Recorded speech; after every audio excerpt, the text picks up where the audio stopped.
Hey everyone, Quail Productions here, and it's the video you've all been waiting for. The Q&A / character design process / I don't really know where I'm going with this, and I don't really know how to do intros unless they're scripted, so I think we should just cut to the chase and answer some questions. And a lot of the questions I got were very similar, so we'll start with those first.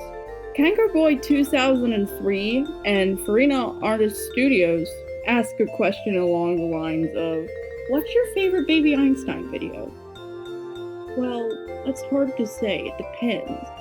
I remember as a little kid, I really liked Baby Neptune and Baby Noah, but if I had to pick one today, since I've rewatched them, I'd have to say Baby Beethoven, hands down. Best one. You just can't top it.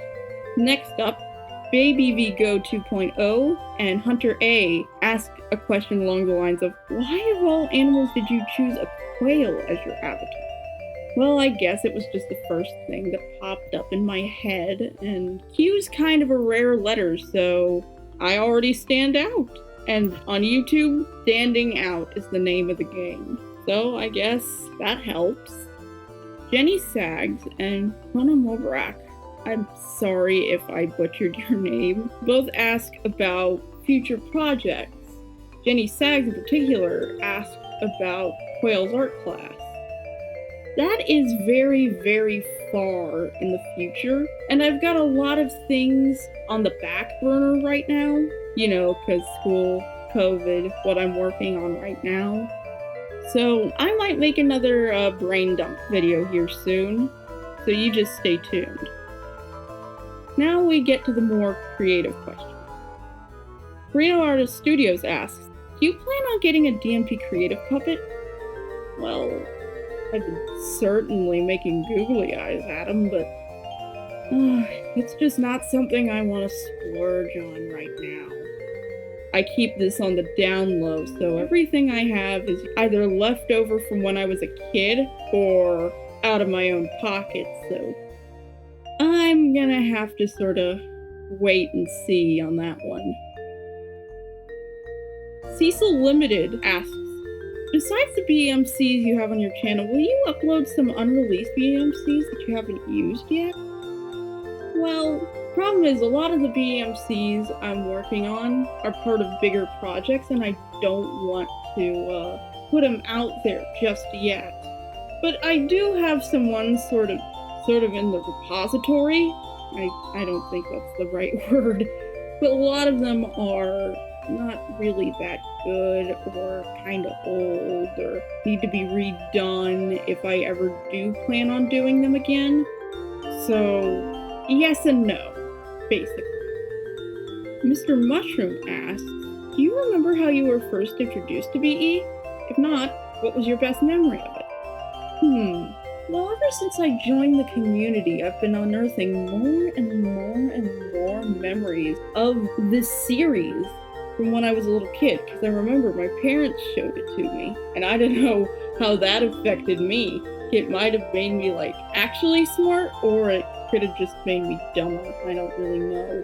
And they also showed it to my brother because he was a late talker, and we would just sit there and watch it together, I guess. But the earliest concrete memory that I really remember having is watching Baby Neptune and Baby Galileo at my aunt's house because they had it on VHS. I also remember sitting and watching Baby Noah with my dad, so that was, those are the only two I really concretely remember. I've unearthed some memories of some other ones, like Mother's Nursery, Neighborhood Animals, even Baby Da Vinci, actually. I think we had, one VHS of it, and I don't know where that got off to, but I assume if I ever find it. I don't know what else. On to the next one.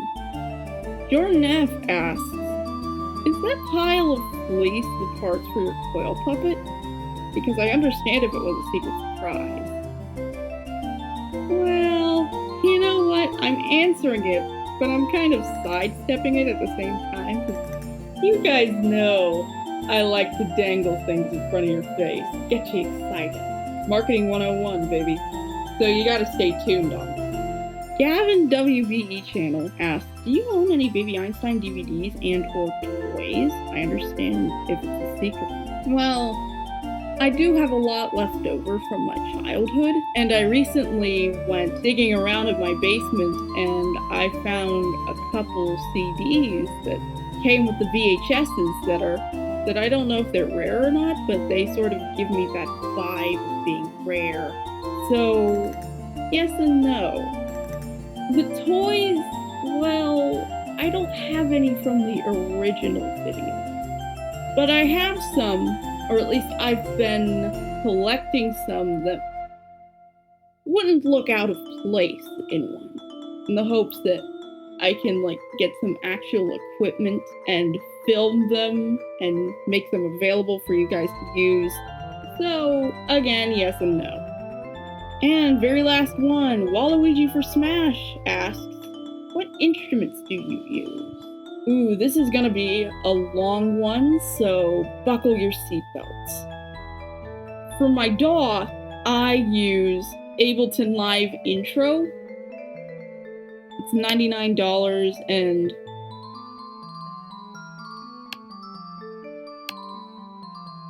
it's like the entry-level version of basically the cream of the crop. I love it.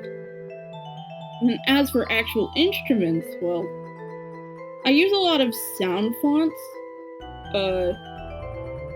I use the Alesis Quadrasynth 8 sound fonts from Logical Sounds. They're about, I think, $10, but you get a bunch of stuff, and the cool vibes are in there. So that's pretty good. And the harp pluck, the Alesis harp pluck, I don't know what that was used in or how many times it's been used, but I'm pretty sure it's gotten used.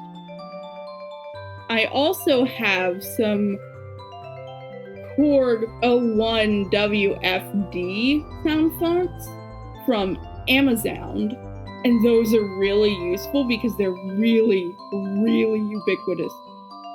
The music box, the marimba, the vibraphone, the harp pluck, the kalimba, the acoustic bass, some of the electric pianos. You'll hear those. I also have Roland Cloud, but I'm gonna make a confession to you right now. It's a crack. I paid nothing for this, and it's probably illegal, but whatever. I've got a bunch of cool stuff. I mostly use the JV1080 and SRX Orchestra and World. And these are a lot of the sounds that Ed Collins used when he took a crack at the BE sound. And a lot of instruments Weisbach used later in the decade. For example, the JV1080 has, in particular, a lot of good bass sounds, a lot of good acoustic bass and bass guitar, a lot of things that give a lot of oomph and weight to the music and make it feel like not so flimsy. They also have Childlike, which is sort of that tinkly Carillion Bell music box sound that was so, ubiquitous in Da Vinci. They also have the Warm Vibes, basically a dead giveaway for Collins. He loved those things. Those are like bread and butter to him.